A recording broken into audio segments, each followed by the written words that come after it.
Biza demak maqtov yorlig'ini bir ko'rib chiqamiz. Maqtov yorlig'i endi mana hozir internetim cho'ta ishlamayotgani sababli demak biza oddiygina bir maqtov yorlig'ini man yozib qo'ydim. Demak maqtov yorlig'ini qilishimiz uchun biza birinchi navbatda nima qilishimiz kerak bo'ladi? Birinchi navbatda biza demak Excel'imizni ochib olishimiz kerak bo'ladi.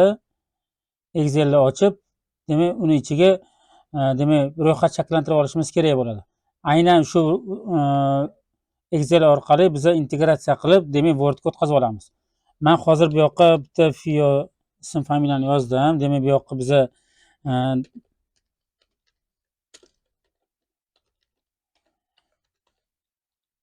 xo'p, keyin biza yozishimiz mumkin.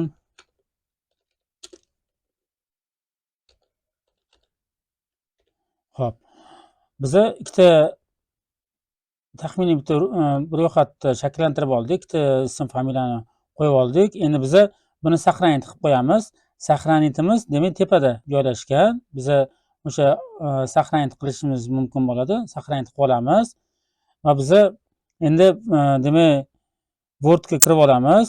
Wordga kirganimizdan keyin endi biza birinchi navbatda расsilка bo'limiga kirib olishimiz kerak bo'ladi. Mana shu расsilка bo'limida.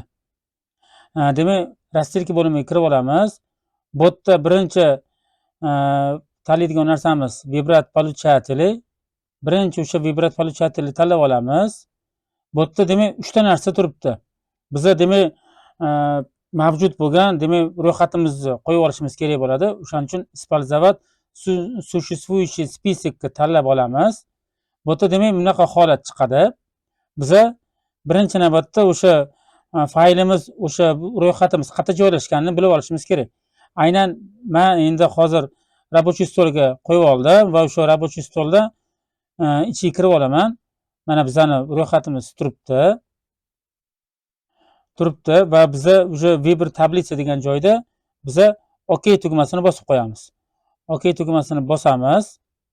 Endi biza qiladigan ishimiz вставить поле слияния bo'ladi. Aynan shu расsilка bo'limida joylashgan va biza вставить поле слиянияni qo'yib olishimiz kerak bo'ladi. Вставить поле слиянияni qo'yib olamiz. Mana teyini bossak bizda Fio degan narsa chiqib qo'yadi.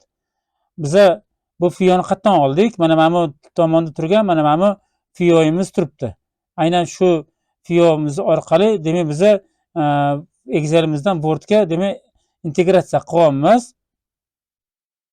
Xo'p, bu yerda mana вставить поле слияниyaga kirdik.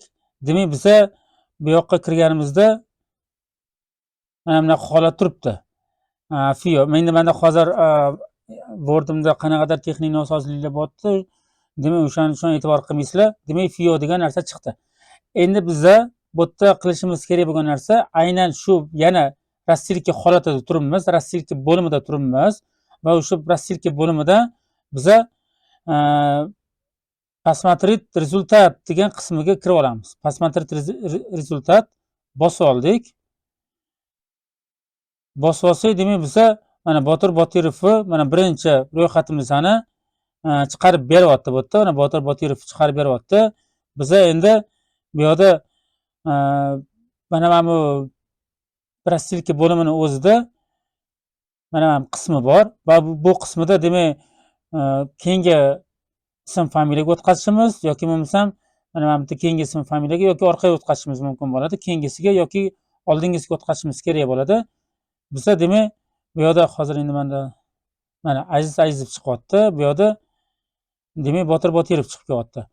Aynan shu maqtov yorlig'i orqali biza demak shu yo'l orqali demak biza shu maqtov yorlig'ini osongina o'sha ism familiyani qo'yib olib printerga berishimiz mumkin bo'lar ekan. Printerimizga berishimiz Ctrl tugmasini bosib turib P ni bosamiz.